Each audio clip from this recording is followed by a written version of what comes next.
नमस्कार दोस्तों, स्वागत है आप सभी का आपके अपने स्टडी चैनल एडी कॉन्सेप्ट में। तो आज हम लोग बच्चों अपनी बीपीएससी टीयर 4 की पहली क्लास पढ़ने वाले हैं। पहली क्लास में हम पढ़ेंगे जो भी हमारे टीयर 1 टीयर 2 टीयर 3 में जितने भी मैथ के प्रीवियस क्वेश्चंस पूछे गए हैं वो सारे के सारे हम इस सीरीज में डिस्कस करने वाले हैं। तो इसकी हमारी बच्चों आज पहली क्लास है और क्लास का समय रहने वाला है हमारा रात को 9 बजे का। तो एवरीडे हमारी इसी टाइम पे यह क्लास हुआ करेगी। ठीक है बच्चों, तो चलिए करते हैं अपन लोग क्लास को स्टार्ट। तो पहला यहाँ पे क्वेश्चन दिया हुआ है कि एक रोम्बस की परिधि 100 सेंटीमीटर है। यदि इसके विकर्णों में से एक 14 सेंटीमीटर हो तो इसका क्षेत्रफल निकालना। यानी एरिया ऑफ रोम्बस क्या होता है बच्चों, 1/2 D1 इंटू D2। दिया क्या है हमको, द पेरीमीटर ऑफ रोम्बस। तो अपन बनाएंगे, सबसे पहले ये बन गया अपना पेरीमीटर। ठीक है, और पहला डायगोनल बच्चों अपना ये रहा, दूसरा डायगोनल अपना ये रहा, यानी इसको अपन हिंदी में कहते हैं विकर्ण। ठीक है, तो इसमें दिया क्या है बच्चों, देखो विकर्णों में से एक तो दिया है 14 सेंटीमीटर, एक विकर्ण यानी कि D1 हमको यहाँ पे दे रखा है 14 सेंटीमीटर। और इसका क्षेत्रफल ज्ञात करना है। सबसे पहले यहाँ पे अपन को दिया क्या है, पेरीमीटर दिया है। पेरीमीटर यानी देखो पेरीमीटर होता क्या है, कोई भी आपका फिगर हो, पेरीमीटर हम कहते हैं किसी फिगर की जितनी भी साइड हो सारी साइडों का सम यानी कि योग। जैसे कि यहाँ पे कितनी साइड दे रखी है, 1 2 3 4, चार साइड है। तो चार साइडों का सम हमको दे रखा है, कितना दिया है, चार साइडों का सम 100 है। अगर हमको एक साइड का सम, एक साइड पता करनी है, तो चार साइडों का योग दिया है 100, हमको एक साइड पता करनी है। तो कितनी साइड है यहाँ पे, चार साइड है, चार से अपन इसको डिवाइड कर देंगे तो कितना निकल के आगे बच्चों यहाँ पे, ये 25। यानी हर साइड इसकी कितनी कितनी की है, 25 25 सेंटर की। और रोम्बस की चारों साइड आपस में बराबर होती हैं, आप सभी लोग जानते ही हैं। ये भी 25 हो गई, ये भी 25 हो गई। अब देखो यहाँ पे इंटरसेक्ट होती है ना, अंदर ध्यान रखना, यहाँ जो इंटरसेक्ट होती है तो यहाँ पे बनाती है बच्चों 90 डिग्री का एंगल। ठीक, अब बच्चों देखो ये रोम्बस है, यानी सीधी एक डायगोनल लगा हुआ है। डायगोनल बच्चों जब इंटरसेक्ट हो जाता है ना, दो बराबर बराबर भागों में बट जाता है। जैसे कि यहाँ पे एक डायगोनल दिया हुआ है 14 सेंटीमीटर का, 14 यानी कि 7 यहाँ हो जाएगा, 7 यहाँ हो जाएगा, मतलब जो भी यहाँ पे डायगोनल दिया होगा यहाँ पे तो बराबर बराबर भागों में बट जाएगा। ठीक है, तो देखो अगर आप ऐसे देखोगे किसी भी ट्रायंगल का एक एंगल अगर 90 डिग्री का बन जाता है तो उसको अपन लोग क्या कहते हैं, राइट एंगल ट्रायंगल कहते हैं, यानी समकोण त्रिभुज कहते हैं। समकोण त्रिभुज की देखो एक साइड दे रखी है 7, एक दे रखी है 25। तो आपको पता होगा एक साइड 7 है, एक 25 है। तो यहाँ बच्चों ट्रिपलेट काम करती है,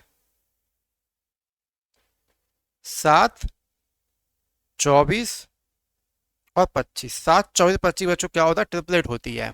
अगर यहाँ पे 7 है, ये 25 है, तो यहाँ पे दाखिल की बार कितनी होगी, यहाँ पे ये 24 होगी। 7 24 25।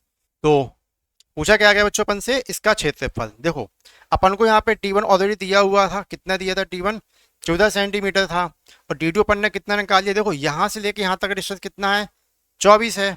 तो नीचे का भी कितना होगा, 24, और 24 और 24 कितना हो जाएगा, 48। यानी कि यहाँ पे D2 कितना हो जाएगा अपना, 48 सेंटीमीटर।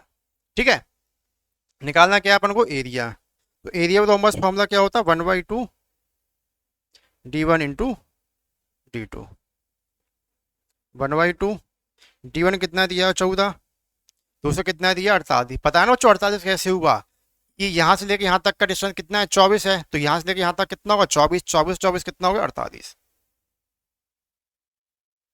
ठीक है, दो से अपन यहाँ पे काटेंगे 7 बार, तो 7 7 एरिया बच्चों कितना, 56, यानी कि 336। यही अपना आंसर हो जाएगा यहाँ पे।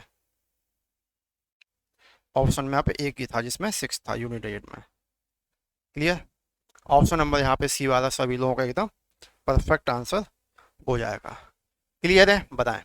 यहाँ तक किसी बच्चों को किसी प्रकार की कोई भी अगर समस्या हो या फिर कोई भी चीज़ समझ में नहीं आई हो तो पूछ लीजिए, बाकी सारा कुछ अपना एकदम आसान था। अगले क्वेश्चन पे चलेंगे। एक आयत का क्षेत्रफल 30 सेंटीमीटर स्क्वायर हो, उसका परिमाप 26 सेंटीमीटर हो तो इसकी लंबाई कितनी होगी। देखो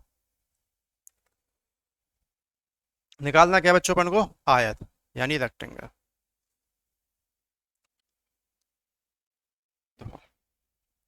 एक आयत का क्षेत्रफल, ये होती बच्चों लेंथ और ये होती बच्चों यहाँ पे ब्रेथ। ध्यान समझना, अपन को दिया क्या है क्वेश्चन, पहले थोड़ा क्वेश्चन भी समझ लो। क्षेत्रफल, एरिया ऑफ रेक्टेंगल, ठीक है, एरिया ऑफ रेक्टेंगल। फॉर्मूला क्या होता है बच्चों, एल इंटू बी। आई क्या दिया है इसमें, इसका परिमाप यानी perimeter, area of perimeter 2 L plus B. कितना दे रखा है बच्चों यहाँ पे, 26। देखो आप चाहो तो इसको ऑप्शन से भी कर लो, ऑप्शन से नहीं करना तो सॉल्व करके भी कर लो। देखो एल इंटू बी कितना दे रखा है यहाँ पे, एल इंटू बी कितना दिया हुआ है यहाँ पे, क्षेत्रफल 30 दिया है।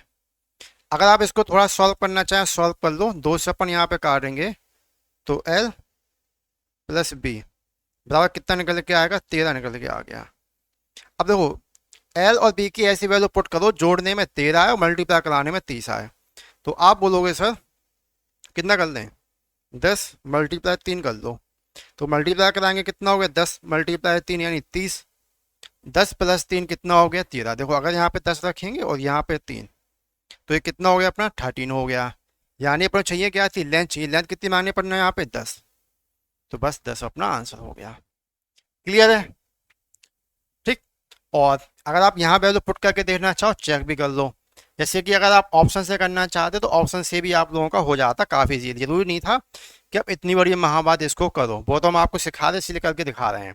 देखो आप चाहते तो आप ऑप्शन से भी कर लेते, ऑप्शन से ही बैठ जाता। जैसे कि यहाँ पे दिया क्या था, एल इंटू बी क्षेत्रफल दिया था, ध्यान समझना, एल इंटू बी कितना दिया हुआ यहाँ पे, 30 दिया। अब आप 2 नंबर का मल्टीप्लाई करके देख लो, 30 आना चाहिए। और ऑप्शन में दे क्या रहा है, देखो इसकी लंबाई ज्ञात करो, यानी ऑप्शन में जो भी दी गई है लेंथ दी गई है, लंबाई दी गई है। तो लंबाई में अब क्या पुट करो, लंबाई में एक बार 10 पुट कर लो, 10 मल्टीप्लाई 3 कितना आ गया, 30 आ गया, काम खत्म, यहीं पे काम खत्म हो गया था अपना। अब यहाँ भी करके देख लो उसको, लंबाई कितनी मानी अपन ने, 30, विड्थ कितनी है अपनी यहाँ पे 3, सॉरी ये कितनी मानी अपन ने 10, ये कितनी है 3। देखो आपको पता है कि आयत की आमने सामने की भुजाएं दोनों आपस में क्या होती है, बराबर होती हैं। अगर यहाँ पे ये 10 है तो ये भी 10 होगा, ये 3 है तो ये भी कितना बच्चों 3 होगा। आयत मतलब परिमाप मतलब क्या होता है, जितनी भी उसकी साइडें दे रखी हैं सारी साइडों का सम। तो देखो 10 और 10 कितना हो गया, 20, 20 और 3 और 3 6, 20 और 6 26। ये तो था पेरीमीटर कितना 26 दिया था। तो आप इसको ऐसे भी कर सकते हैं, ठीक है, आपकी जैसी इच्छा उस तरीके से आप कर सकते हैं। तो उम्मीद करेंगे आपको यहाँ तक काफ़ी अच्छे से सारी चीज़ें समझ में आ चुकी होंगी। चलिए अगले क्वेश्चन पे चलेंगे यहाँ से। तो अगला क्वेश्चन अपना ये रहा, यहाँ पे क्या दिया गया है, एक समचतुर्भुज के विकर्णों की लंबाई 2a और 2b है, इसका परिमाप निकालो। क्या निकालना बच्चों अपन को, इसका परिमाप निकालना है, पेरीमीटर। इसको ऐसे बना लो, रोम्बस, ठीक है, इस टाइप से आप बना दो तो जल्दी समझ में आ जाएगा। देखो इसके 2 डायगोनल हो गई है, ठीक, विकर्ण, विकर्णों की लंबाई, विकर्ण यानी कि वही दे रखा है अपन को, पिछले क्वेश्चन में था ना जो D1 और D2, ठीक। आप किसी की भी वैल्यू को D1 मान लो, किसी की वैल्यू को D2 मान लो, आंसर पे कोई फर्क नहीं पड़ने वाला है, ठीक है। तो यहाँ पे जैसे हम D किसको मान ले रहे हैं, ये 2a हो गया और D2 2b ले लिया अपन ने, ठीक है। देखो जब ये आपस में इंटरसेक्ट होती है तो यहाँ पे बनता है 90 डिग्री का एंगल, और ये दोनों लाइन आपस में बराबर बराबर हो जाती हैं, ठीक है। जैसे कि यहाँ पे कितना दिया, 2a दिया है ना, तो a यहाँ होगा, a यहाँ होगा, क्यों a और a मिलकर कितना हो जाएगा, 2a हो जाएगा आपका। उसी प्रकार कितना b है, तो एक भी यहाँ होगा, एक भी यहाँ होगा, b और b मिलकर 2b बना देता है, ठीक है। अब यहाँ पे देखो हमने बता रखा था किसी भी ट्रायंगल का एक एंगल 90 डिग्री का बन जाता है, वहां पे अपनी ट्रिपल लगती है। यहाँ पर आप कह सकते हैं कि वहां पे पाइथागोरस थ्योरम लगती है। तो इसके ऊपर लोग क्या मानते हैं, जी नीचे वाली होती है अपनी बेस, जो होती है बच्चों अपनी परपेंडिकुलर यानी कि लंब, ये होती है बच्चों अपनी हाइपोटेनियस, नीचे वाली वैल्यू इसको बोलेंगे आधार, इसको बोलेंगे लंब, इसको बोलेंगे कर्ण। तो अपना फॉर्मूला क्या होता है बच्चों पाइथागोरस थ्योरम का, जब भी अपन को यहाँ पे कर्ण निकालना होता है, हिंदी वाले बच्चे हिंदी में भी समझ लेंगे, अगर जब भी आपको यहाँ पे कर्ण निकालना होता है, ठीक है, तो कर्ण स्क्वायर टू क्या होता है, अंडर रूट आधार का स्क्वायर प्लस लंब का स्क्वायर, ये होता है फॉर्मूला। तो आधार कितना दे रखा है बच्चों अपन को यहाँ पे, ए स्क्वायर और ये कितना दे रखा अपन को यहाँ पे बी स्क्वायर। ये निकल गया अपना एच। ठीक है, एच की वैल्यू निकल गई है। और निकालना क्या अपन को परिमाप। परिमाप क्या होता है, जितनी भी साइड होती है वही निकालनी है, सारी साइडों का सम। कितनी साइड है यहाँ पे, 1 2 3 4, 4 साइड हैं। तो फॉर्मूला बनेगा अपना 4a। ए की वैल्यू कितनी निकाली अपन ने यहाँ पे, ये A square plus B square root में, तो 4 अंडर रूट ए स्क्वायर और B square, A square plus B square, यही है। तो ऑप्शन नंबर यहाँ पे अपना बी वाला एकदम करेक्ट आंसर हो जाएगा। क्लियर है। बताएं बच्चों, यहाँ तक किसी बच्चों को किसी प्रकार की कोई भी अगर समस्या हो या फिर आप लोगों को कोई भी चीज़ यहाँ तक समझ में नहीं आई हो तो पूछ लीजिए। बाकी उम्मीद करेंगे यहाँ तक सभी लोगों को सारी चीज़ें काफ़ी अच्छे से समझ में आ चुकी होंगी। अगला क्वेश्चन दिया हुआ है, एक 120 मीटर लंबी ट्रेन है और 90 किलोमीटर प्रति घंटा की गति से यात्रा कर रही है। यह 230 मीटर लंबे रेलवे प्लेटफॉर्म को पार करने के लिए कितना समय लेगी। ठीक है, देखो एक चीज़ आप हमेशा याद रखेंगे, ट्रेन की लंबाई और प्लेटफॉर्म की लंबाई ये आपस में हमेशा जुड़ती हैं, घटती कभी नहीं है। ठीक है, चाहे ये सेम डायरेक्शन में चले चाहे अपोजिट डायरेक्शन, इससे मतलब नहीं है इसका। ठीक है, प्लेटफॉर्म की लंबाई और ट्रेन की लंबाई आपस में जुड़ती है। तो कितना दे रखी है यहाँ पे अपन को जी, ये दे रखी है 120 और 230, 90 किलोमीटर प्रति घंटा की गति से चल रही है। कितने चल रही है बच्चों, ये 90 से चल रही है। आंसर सारे सेकंडों में दिए हैं, कोई ना आप इसको ऐसे सॉल्व कर लो। ऊपर वाली वैल्यू दे रखी है मीटर में और जे कितने दे रखी है बच्चों, आवर्स में। इनको थोड़ा सॉल्व कर लो। ये कितना हो गया बच्चों अपना 350 अपॉन 90। देखो जब बच्चों अपन इसको सॉल्व करेंगे, डिवाइड करेंगे, तो क्या होगा बच्चों, मीटर प्रति घंटा हो जाएगा।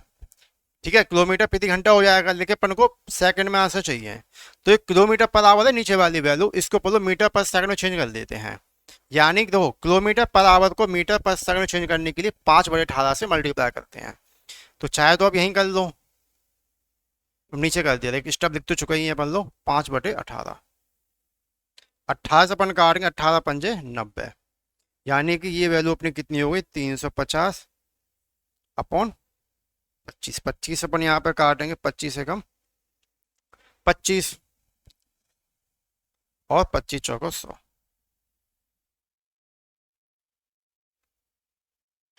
ठीक है, 14 सेकेंड। ठीक है, 25 से 25 बचेंगे 10, 10 1 0 100। राइट आंसर क्या होगा, इनमें से कोई नहीं, ऑप्शन नंबर यानी कि 14 सेकंड अपना यहाँ पे एकदम करेक्ट आंसर हो जाएगा। क्लियर है। बता यहाँ तक किसी बच्चे को कोई समस्या हो तो पूछ लीजिए। समस्या वैसे आप लोगों को कुछ होती नहीं, आप लोग वैसे ही काफ़ी ज़्यादा इंटेलिजेंट बच्चे हैं। चलिए अगले क्वेश्चन पे चलेंगे। अगला क्वेश्चन दिया गया है कि 39 दर्जन आम बेचने पर एक विक्रेता को 13 दर्जन आम के विक्रय मूल्य के बराबर लाभ होता है, उसके लाभ की प्रतिशतता कितनी होगी। क्या बोल रहा है, 39 दर्जन आम बेचने पर, बेच रहा है यानी कि सेलिंग प्राइस दे रखा है अपन को। क्या दिया बच्चों यहाँ पे अपन को, सेलिंग प्राइस कितना दिया, 39 दर्जन आम बेचने पर 13 दर्जन आम के विक्रय मूल्य, 13 दर्जन आम के विक्रय मूल्य के बराबर क्या अर्न कर ले रहा है बच्चों, लाभ यानी प्रॉफिट। तो अपन को यहाँ पे क्या दे दिया, प्रॉफिट कितना दिया 13। ध्यान समझना, जब वो 39 दर्जन आम बेचने पर क्या कर रहा है कि 13 दर्जन आम के विक्रय मूल्य के बराबर लाभ अर्जित कर ले रहा है। सबसे पहले अपन को ये नहीं पता कि आखिर उसने वो चीज ली कितने की थी, जिसको वो 39 में बेच रहा है और 13 का प्रॉफिट अर्न कर ले रहा है। तो सेलिंग प्राइस कैसे निकालते, सॉरी सीपी यानी कॉस्ट प्राइस कैसे निकालते हैं, हिंदी में जिसे बोलें क्रय मूल्य कैसे निकालेंगे। सेलिंग प्राइस में से जो भी अपना प्रॉफिट हो रहा है उसको घटा देंगे, यानी अपन क्या करेंगे 39 में से क्या करेंगे 13 को घटाएंगे, तो कितना बचेगा अपना यहाँ पे, ये बच जाएगा 26। कितना होगा जो यहाँ पे, ये हो गया अपना 26। निकालना क्या है अपन को, उसकी प्रतिशतता क्या होगी, लाभ निकालना है, प्रॉफिट। तो प्रॉफिट कितने का हो रहा था यहाँ पे, प्रॉफिट हो रहा था 13 रुपए का।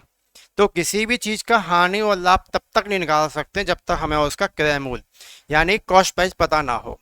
ठीक है, कॉस्ट प्राइस यानी कि देखो सीधी सी बात ये है, जैसे कि मान लो आप 10 रुपए का पार्ले जी लेके आए, ठीक है, और आप इसको बेच रहे हो, चाहे आप इसको 15 रुपए में बेचो चाहे 8 रुपए में बेचो, ठीक है, 15 रुपये में बेचेंगे तो आप 5 रुपये प्रॉफिट अर्न कर ले जाओगे। अगर आप उसको 8 रुपये में बेचोगे तो 2 रुपये का आपको लॉस हो जाएगा। लेकिन ये 2 रुपये का लॉस हो रहा है, एक जगह 5 रुपये का प्रॉफिट हो रहा है। कैसे पता चल रहा हमको? ये हमको पता चल रहा है, उसका हमें कॉस्ट प्राइस पता है, क्योंकि हम उसको 10 रुपये का लेके आए थे।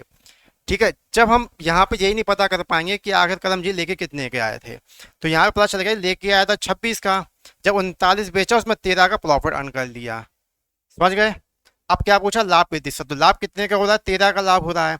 लाभ कैसे पता चलता है? जितने की चीज हम लेकर आते हैं, यानी 26 रुपये का ये अपन लेके आए थे। कितने का लाए थे बच्चों? 26 का। प्रतिशत में व्यक्त करने के लिए मल्टीप्लाई 100। 13 से अपन काटेंगे, 13 दूनी 26,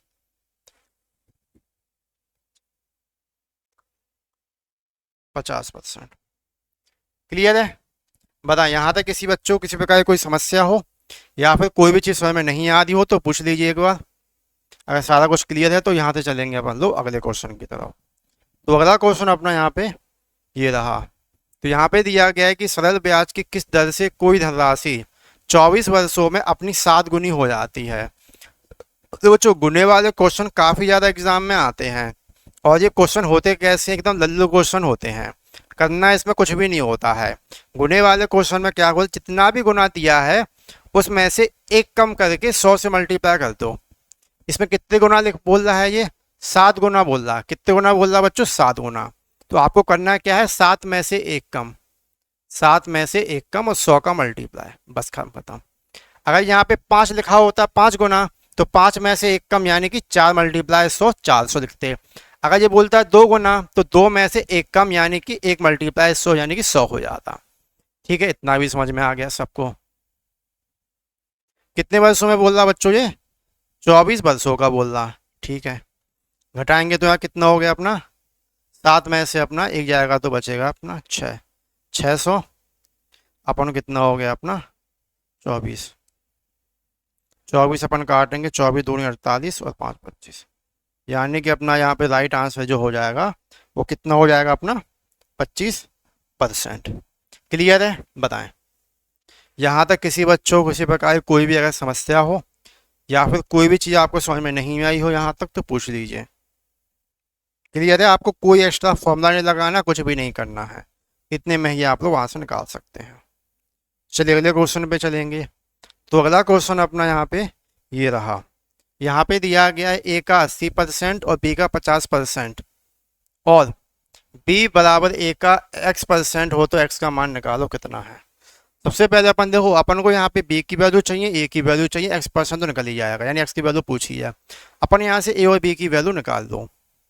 देखो अभी निकाले ले रहे हैं।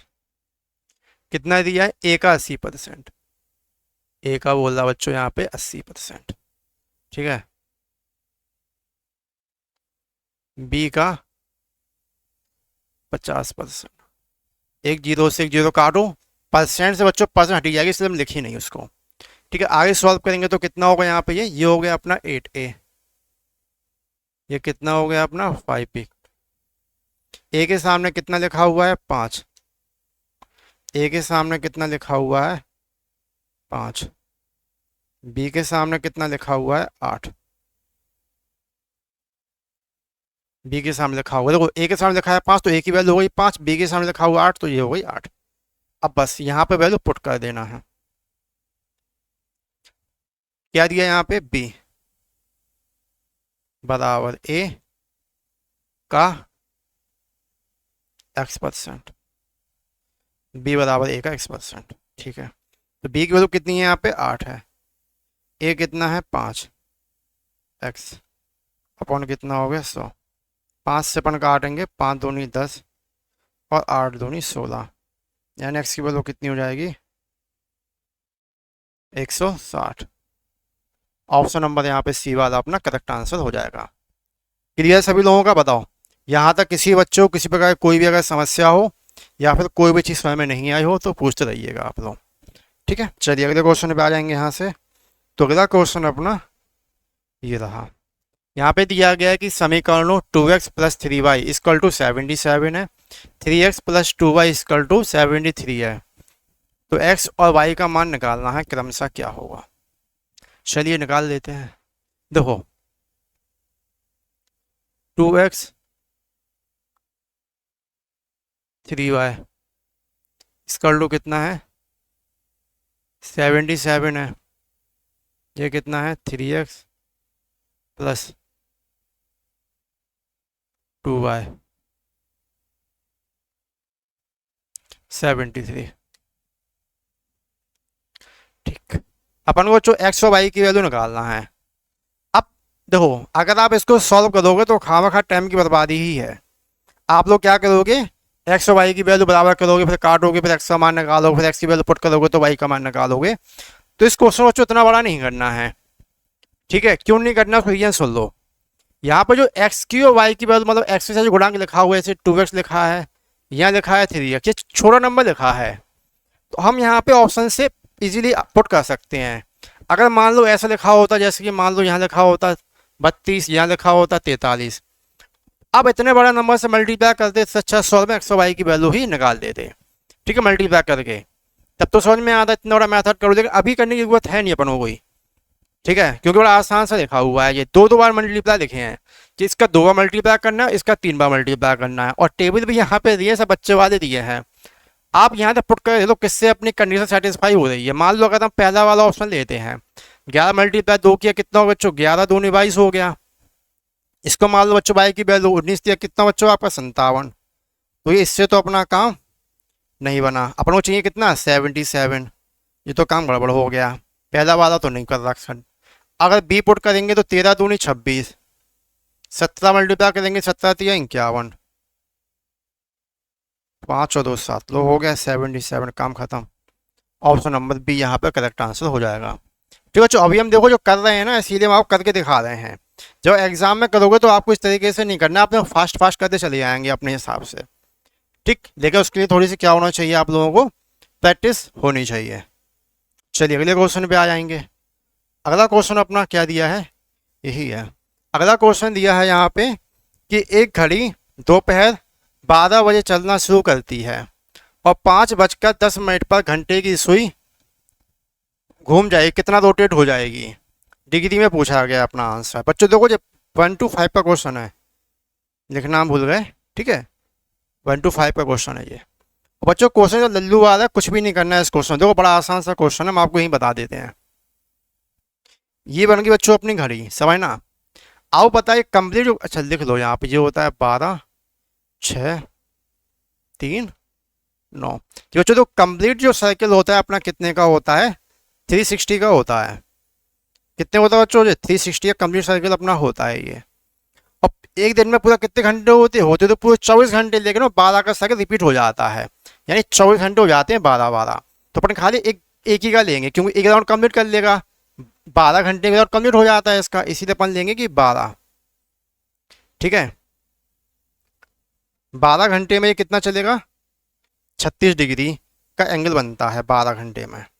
तो एक घंटे में कितने डिग्री का एंगल बनेगा, 12 दूनी 24, 12 3 36, ठीक है, यानी कि 30 डिग्री का। एक घंटे में 30 डिग्री का कौन बनेगा, ठीक है। तो निकालना कितने डिग्री का है अपन को, पहले तो निकाल लो 5 बजकर, तो ये 12 से जब 5 बजेगा यहाँ पे ये 4 और यहाँ पे ये 5, 12 से लेके 5 तक आएंगे तो 5 घंटे हो जाएंगे, 5 घंटे। तो 5 घंटे में कितना हो जाएगा, 30 मल्टीप्लाई 5, 5 तिया 15, ठीक है, 150 मिनट हो गया है, सॉरी 50 डिग्री, ठीक है, एंगल बन गया अपना। अब आए क्या लगाया बच्चों, यहाँ पे देखो 10 मिनट बचे हैं, 10 मिनट। अब 10 मिनट कैसे सॉल्व करेंगे, 10 मिनट भी काफ़ी आसान है, ध्यान समझना। आप देखो यहाँ समझ लो, यहाँ से इसके आगे समझना। जैसे कि यहाँ पे ये वैल्यू लिखी दी है कि एक घंटे में अपनी 30 डिग्री का एंगल बनाती है सुई, एक घंटे में 30 डिग्री का एंगल बना रही है। तो 30 का एक घंटे में, ध्यान समझना, यहाँ पे एक घंटे में ये 30 डिग्री का एंगल बनाती है। अगर हम जो एक घंटे देख सकते हैं हम 60 मिनट, 60 मिनट में 30 डिग्री का एंगल बना दी, तो एक मिनट में कितने एंगल बनाएगी ये, 30/60। कितने मिनट का पूछा अपन ने, 10 का, 10 का क्वेश्चन में पूछा गया। तो 10 काटेंगे 2 से, कितना होगा बच्चों, 30 दूनी 60, 2 से अपन ने काटा 5, यानी कि एक घंटा क्यों लिख दिया, एक मिनट। एक मिनट में करेगी 10 का, तो 10 मिनट में कितने का बनाया बच्चों इसने, 30 दूनी 60, 2 यानी 5 डिग्री का। 10 मिनट कितना बनेगी बच्चों, 5 डिग्री। तो इसमें अपन क्या करेंगे, 5 डिग्री को ऐड कर देंगे। तो राइट आंसर अपना कितना हो जाएगा, 155 डिग्री। यानी कि राइट आंसर अपना यहाँ पे ऑप्शन नंबर ए वाला एकदम करेक्ट हो जाएगा। क्लियर है? यहाँ तक किसी बच्चों को किसी प्रकार की कोई भी अगर समस्या हो तो पूछिएगा। अगले क्वेश्चन पे चलेंगे यहाँ से अपन लोग। तो अगला क्वेश्चन बच्चों की तरफ अपना आसान वाला है। तो चलिए करते हैं इस लल्लू से क्वेश्चन को। दो संख्याओं का गुणनफल दिया है 120 है, उनके वर्गों का योग दिया है 289, तो उनके योगफल निकालना, योगफल कितना होगा। चलो दो संख्या गुणनफल, एक संख्या मान लेते हैं x, एक मान लेते हैं y। ठीक है, एक्स वाई कितना दिया यहाँ पे गुणनफल दे रहा है 120, और इनका वर्गों का योग यानी कि X square plus Y square equal to कितना है 289 है। तो आप चाहो तो यहाँ पे डायरेक्ट भी कर लो, इच्छा अगर है, ठीक है, नहीं तो आप फुल वे में करना चाहो फुल वे में भी कर सकते हो। ठीक, दोनों से आप लोगों का यहाँ पे आंसर आ जाएगा। तो हम आपको इसका फुल वे बता दे रहे हैं, क्योंकि शॉर्ट आप तब कर पाओगे जब पूरे की अच्छी से प्रैक्टिस कर रखी होगी। देखो आप यहाँ पे इसमें फॉर्मूला लगा के कर लो पहले। फॉर्मूला ए प्लस बी का होल स्क्वायर का, जो सभी लोगों को काफ़ी अच्छे से आता है। A square plus B square plus 2ab। ठीक, तो निकालना उनका योगफल निकालना है। चलो योगफल अभी निकल जाएगा। ठीक है, चलो देखो A square plus B square value कितनी दे रखी है यहाँ पे 289 प्लस 2, ए बी की वैल्यू दे रखी है बच्चों 120, 289, 12 दूनी 24। ठीक है, सम कर लो बच्चों, कितना हो जाएगा 9 8 4 12 5 529, यानी कि ए प्लस बी का होल स्क्वायर स्क्वायर कितना निकल के आ गया 529। ए प्लस बी जब स्क्वायर हटाएंगे तो अंडर रूट में कितना हो जाएगा अपना 529। 529 कितने का स्क्वायर होता है अपना 23 का। तो ए प्लस बी कितना निकल के आएगा बच्चों यहाँ पे 23 निकल के आ जाएगा। क्लियर है? बताएं यहाँ तक किसी बच्चों को किसी प्रकार की कोई भी अगर समस्या हो तो आप लोग पूछ लीजिए। देखो आप चाहें तो इसको ऐसे भी निकाल सकते थे, जैसे कि आप यहाँ पे खुद से भी वैल्यू पुट कर लेते, जैसे कि मान लो 15 8 120 होता है, तो 15 मल्टीप्लाई 8 कर दे तो 120 हो गया। ठीक है, आप दोनों का स्क्वायर कर लो, 15 का स्क्वायर करेंगे तो 225 और 8 का स्क्वायर करेंगे तो कितना हो गया 64। जब अपन लोग सम करेंगे तो 289 आएगा, जो कि यहाँ पे ऑलरेडी दे रखा था 289 चाहिए था। लेकिन आप ये प्रोसेस तब कर पाओगे जब आपकी प्रैक्टिस अच्छी होगी। ठीक है, विदाउट प्रैक्टिस तो आप इतना कुछ नहीं कर पाओगे, इसीलिए हमने आपको फुल वे बता दिया है। ठीक, अगर आप टीयर 4 का एग्ज़ाम देना मतलब 2 की तैयारी करोगे ना, तो प्रैक्टिस थोड़ा अच्छे से कर लीजिएगा, इससे काफ़ी इजीली आप सारी चीज़ों को बना पाओगे। ठीक है, तो एक क्वेश्चन बच्चों हम आपको हर के लिए होमवर्क में दिए दे रहे हैं, इसको कीजिएगा। अगर नहीं आया तो फिर हम कल जो क्लास होगी अपनी रात को 9 बजे उसमें हम ये क्वेश्चन करवाएंगे। धन्यवाद बच्चों। क्लास कैसी लगी बताइएगा जरूर। जितनी भी चैनल पर नए चैनल को सब्सक्राइब कर लेना, क्योंकि रात को 9 बजे एवरीडे आप लोगों की मैथ क्लास रहने वाली है। जितनी भी आपके प्रीवियस में अभी तक क्वेश्चन पूछे गए सारे के सारे क्वेश्चन लगवाएंगे, साथ ही साथ हम आपको बेसिक से मैथ भी पढ़ाएंगे। जिस भी विद्यार्थी को मैथ नहीं आती है, मैथ से डर लगता है, तो आप लोग मैथ देखिएगा, मैथ से प्यार ना हो जाए तो आप कीजिएगा हमसे। और जो भी हम पढ़ाएंगे इस क्वेश्चन की PDF आपको हमारे टेलीग्राम पे मिल जाएगी। टेलीग्राम पे लिंक हमने डिस्क्रिप्शन में दी हुई है, तो वहाँ जाके आप लोग टेलीग्राम को ज्वाइन भी कर लीजिएगा। धन्यवाद दोस्तों।